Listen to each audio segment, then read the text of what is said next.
How should we feel about these rule changes?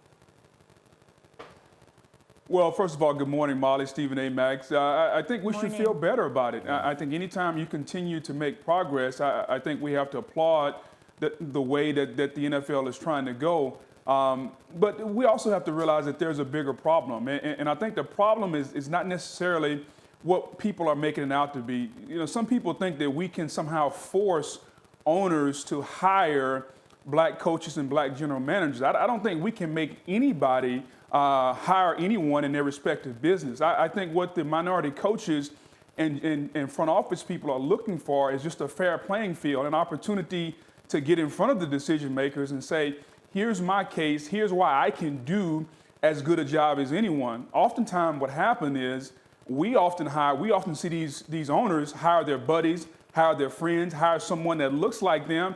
And you know what, to a certain point, and I think we all have to look at this way, Max, Stephen A. Molly, when you're in charge of Molly, Karen, Rose, Inc., Stephen A. Inc., Max, Inc., you're going to try to do what's best for you and oftentimes hire people that you're comfortable with. Nobody's going to tell you who to hire to run your business. And so for us to tell the owners who to hire, I think we would look back and say, why is someone telling me who to hire for my business? What you want is an opportunity to be on a fair playing field. That if you're the best person for the job, based on everything that's in your resume, based on the things that you've done, you be given a fair opportunity. And I think that's the biggest qualm that we've tried to solve for so long, is how can we make sure that we get on a fair playing field? Because oftentimes we don't even get a chance to get in the room as an African-American or minority because the job or position is already filled. Schefter or Morton, somebody's already breaking the story while an African-American is going in to interview. And that's where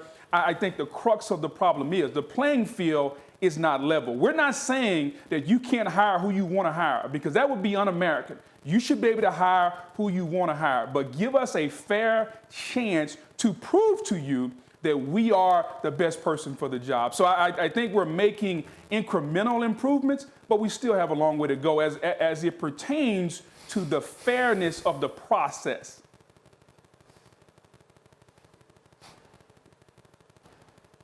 Go ahead, Max. I would say it's a good step. The Rooney Rule originally was never meant to be a magic bullet, right? It's gonna fix racism in the United States. No, it's not. You know, the racism is now over. No, but it's a step in the right direction, provided there are other measures taken. This is, I think, another step in the right direction, provided there is support around it and other avenues to address the situation. You know, Stephen A., you've brought up the idea that the idea of affirmative action. And I've talked about the fact that after 400 years of negative action, people who have a problem with a couple years of positive action or affirmative action can shut up. But okay, I understand the sense that, wait a minute, it gives the impression that you're getting a job that you don't deserve. There's another kind of sense of it that doesn't feel so good, which is, why should teams need to be rewarded for doing this? That suggests that it's not already in their best interests to do it, right? So they need an additional incentive. If it was in their best interests, after all, they would do it. And they wouldn't need the incentive. My response to that would be, there's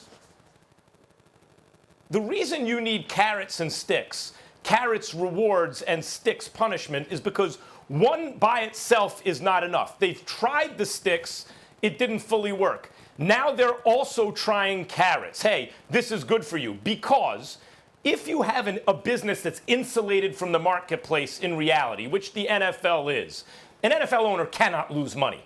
They're printing money in the NFL. Then you are not as incentivized to do what's best for your business or what's best for you competitively.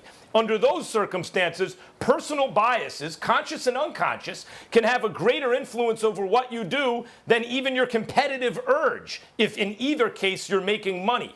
And so I would say the idea that not only are there disincentives to doing the wrong thing, meaning not making minority hires, but now also there are rewards, there are incentives for doing the right thing, I don't think that stigmatizes the job somehow or the candidates for the job. I think it addresses a condition that's central to the NFL, which is that these owners don't really have to do much to make money. They don't actually have to try to win Super Bowls to make money. Under those circumstances, you need carrots, sticks, and everything else you can get your hands on. Let me answer the question directly in terms of how should we feel about these rule changes. All right, it's good to go in a positive direction. I agree with the word that Booger used when he used the word incremental, because that's exactly what it is, incremental improvement.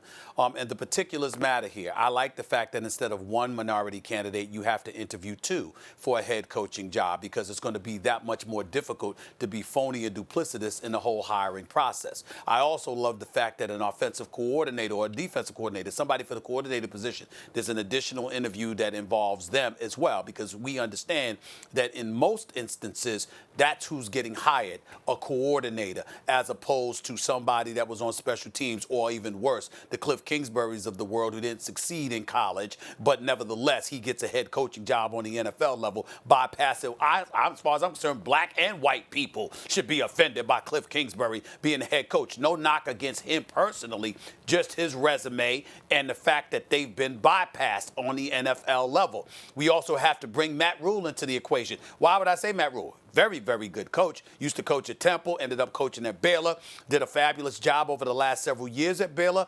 All props to him.